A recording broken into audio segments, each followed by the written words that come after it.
It is March 25th, 2005, and we're here in the studio with Dennis Dreith, the composer, and Mark Goldblatt, the director of The Punisher.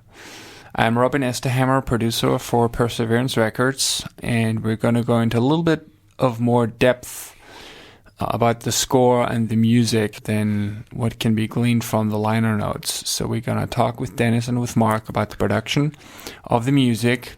And let's start with you, Dennis. How did you actually get the job?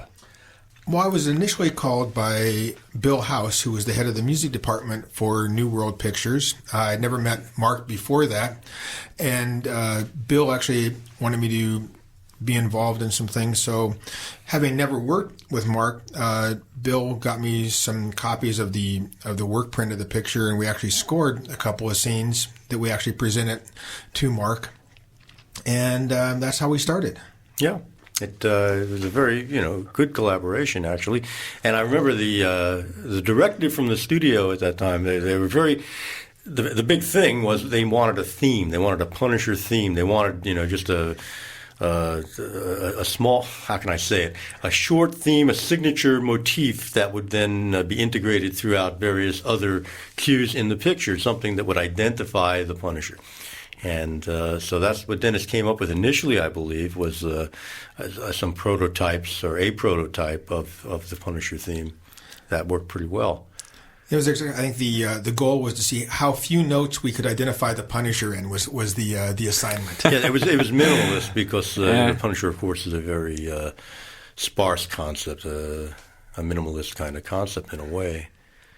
Not a guy with a lot of emotion, the Punisher. No, not really. Actually, my next question was going to be, was there any planned way to demonstrate the Punisher's kind of sparse character? Yeah, I think there was clearly, we talked about a lot of those kind of things, what the character was about. Obviously, it was a guy who was sort of heroic in a way, but also crazy. So we wanted to have this sort of heroic and grand score that was heroic, but it had a twisted nature because of his family life, the whole idea, and it's a comic book, so we had all those elements that we wanted to bring into it. Mm-hmm. Yeah. Plus, Frank Castle, although because Frank Castle was the guy, he was the police officer who was supposedly killed, who actually reemerged as the Punisher after his family was killed and went on a vendetta to kill the entire mafia, basically, in his city. And so what you get, there's a kind of a resonance, I think, in the theme that harkens back to the duality of his persona, in fact, the person he used to be, Frank Castle, as well as the Punisher, who was more of a one-dimensional vigilante. Frank Castle was a family man. He was a dedicated police officer. He had a sense of morals. He had emotions, whereas the Punisher has none. So there is, I always felt in the theme, and it's one of the things I really like about it, there's also a sense of melancholy. How did you spot the picture?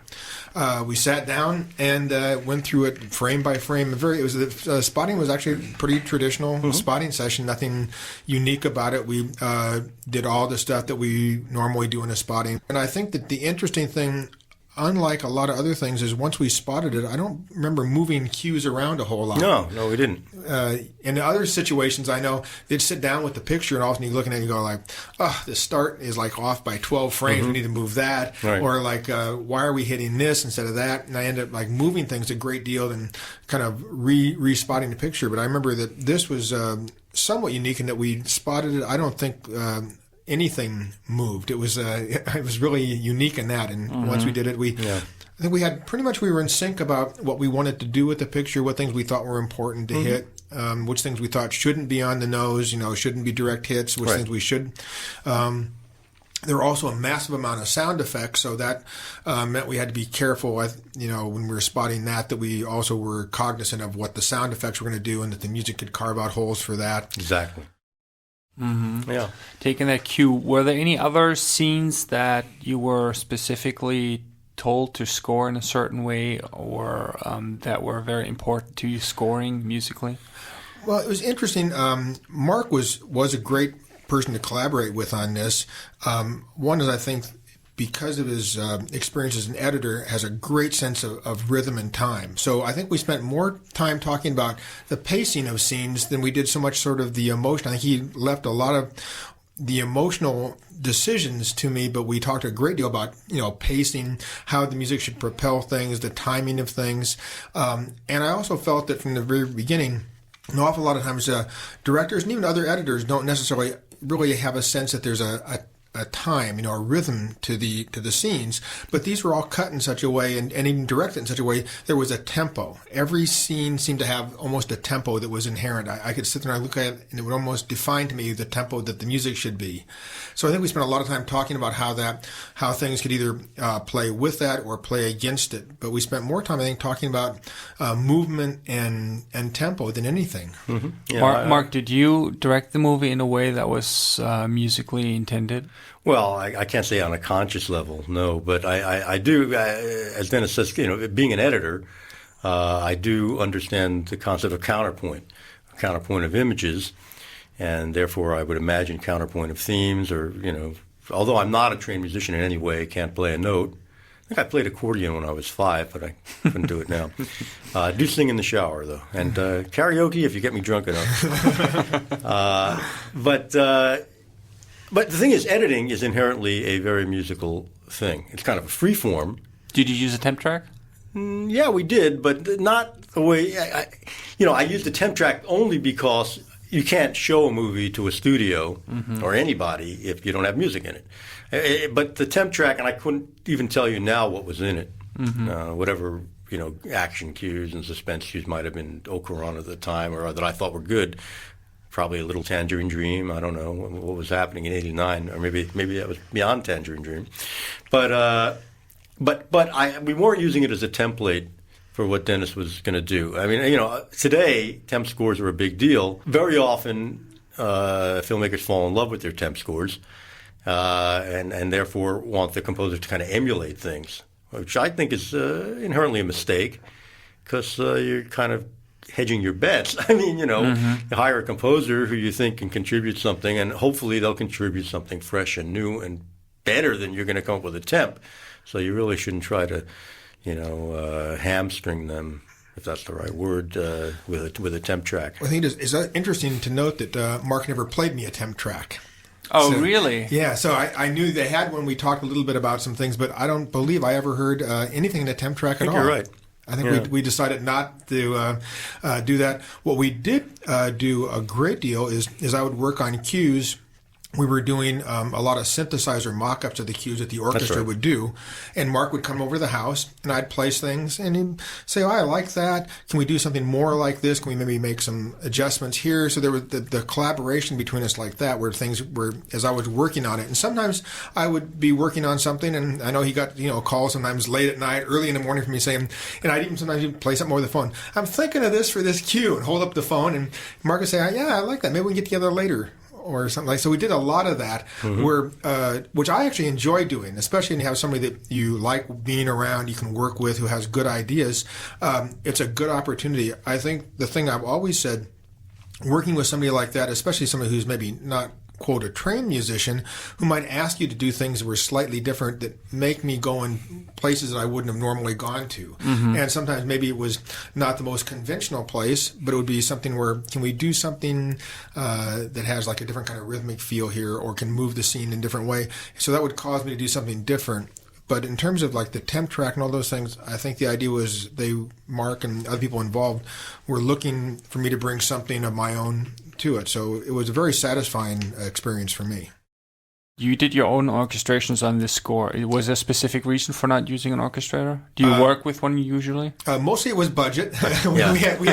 we had no money on this one, and we wanted to put as much money into the orchestra and on the screen as possible. So, and I spent most of my career, like Mark had spent a great deal of his time being an editor.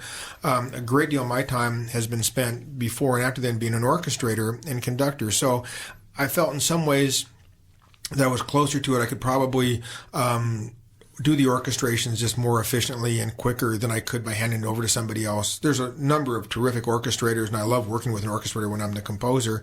In this case, it just seemed that it was a natural extension of it. And frankly, it was, in this case, a budgetary consideration. We wanted to do the most we could for the orchestra. So, yeah, it was a tight budget. I can't tell you what it was, but it wasn't. It was tight.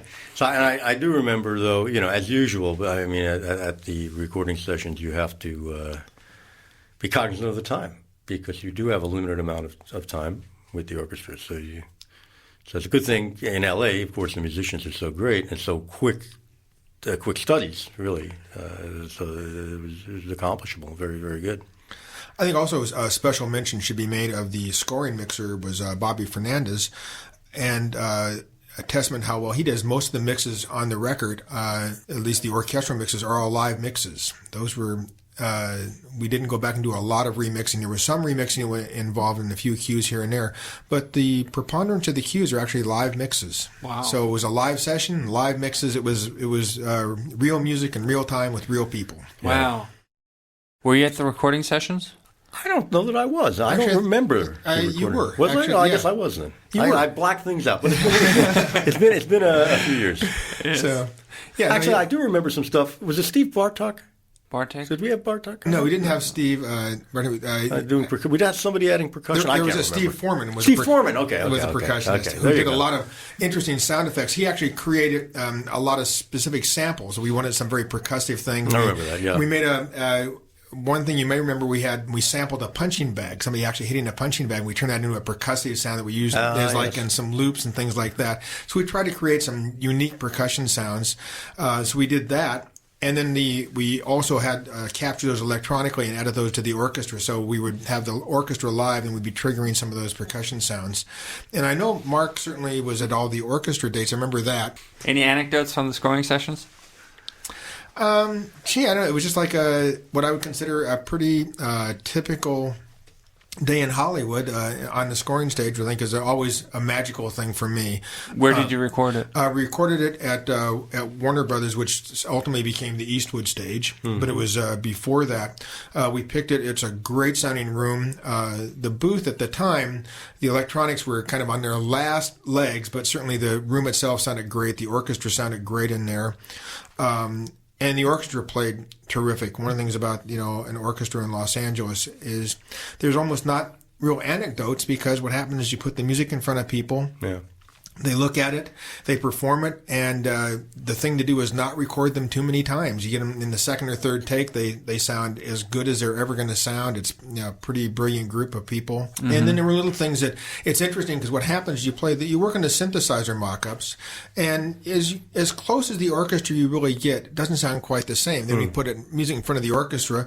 Of course, the other thing that happens is people bring a little personality that wasn't there on your synthesizer mock-ups, and sometimes you hear something that you really like. Somebody adds something that wasn't there in the synth, and you want to actually, can we play that up a little bit more? Can we get a little bit more of that personality into the score? And then you might make minor adjustments in the orchestration to maybe carve out a little bit of a hole for someone to shine through a little bit more, those types of things. So we did that, but basically when you do it, the orchestra, you'll rehearse it and then you start taking it, and you're right. I mean, 2 or 3 takes, except in the most difficult music. When you're editing, do you think musically? You said you didn't. I do. I mean, sometimes, literally, I will make up a theme as I'm watching a scene, not while I'm cutting it. I mean, I'm always thinking in terms of rhythm. So that's just an innate thing. It's like, an example, I used to cut on moviolas. And if you know moviolas, you put a piece of film in and it goes through, and then you can break it. Boom! Yeah. And then you using a foot pedal and some switches, you can go backwards and forwards. So you get a sense of timing that way. So, it's like Punisher's going to punch somebody. 1, 2. And then you put the next cut on. So whatever it is. So you get a kind of a musical rhythm going and a visual. But I may make noises while I'm cutting. And then I'll look at the scene, and I may actually add some music that I just improvise on the spot vocally. I don't know, whatever it is. I don't compose, but prototypically, and it may be stealing from a subconscious library that I've got of many different scores or whatever. Then I get satisfied that that's pretty cool, and then I may put temp music on it just to show it to other people. Because I can't be humming all the time. It doesn't work too well. Okay. But yes, it is musical, but as I say, it's an innate kind of thing. I think, ironically, for me, one of the things I've always been fascinated with were film editors and the editing process. And I know during the course of this, I certainly picked Mark's brain a great deal and would always ask him questions about why did we make that cut there? How did you make that? It was something as a composer, I always felt that there's such a synergy between the editing and the music, because of the rhythm. So for me, it was a great opportunity to work with an editor, even though Mark was directing this picture and not really the editor, but certainly working with an editor I'd known and respected. So that was the fascinating part for me, and I certainly took the opportunity to ask him an awful lot of questions and all the time about, how do we edit this? Why do we edit it like that? So you worked a lot with Tim Welburn, the editor of the film? No, not much at all. Actually, I spent more of my time talking to Mark, but I was saying that I was interested in editing, so we talked a lot about the editing process. Yeah, absolutely. But I'm glad you mentioned Tim, because Tim's a terrific editor, Australian gentleman. This was actually a movie shot in Australia with an Australian crew. And Tim was one of the editors on The Road Warrior.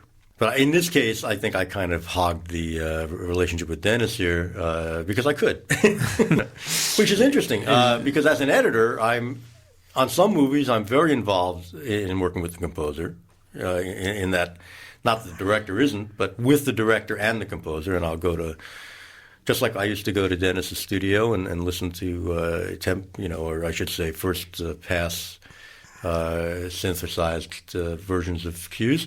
I'll do that now. And then other directors just they want to do it themselves, so I don't do it.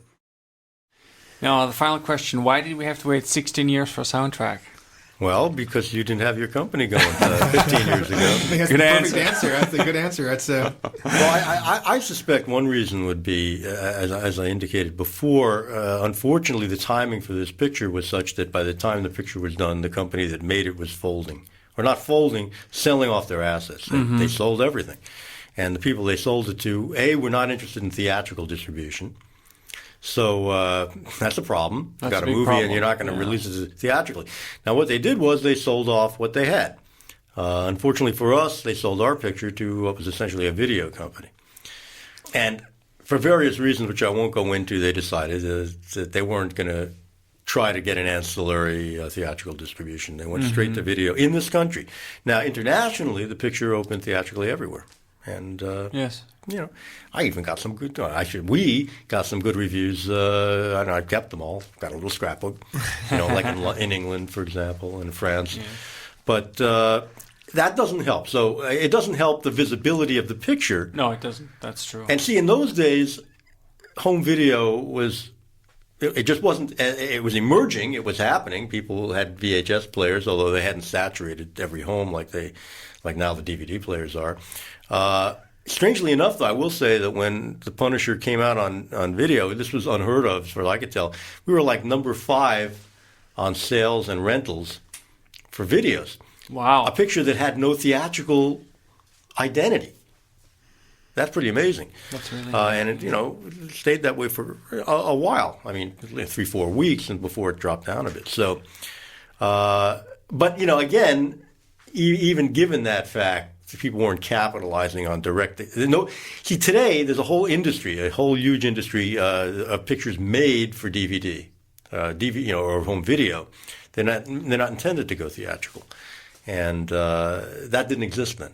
So this was kind of an aberration, a video debut that was like popular. Nonetheless, the consciousness wasn't there, so it was difficult, I would say.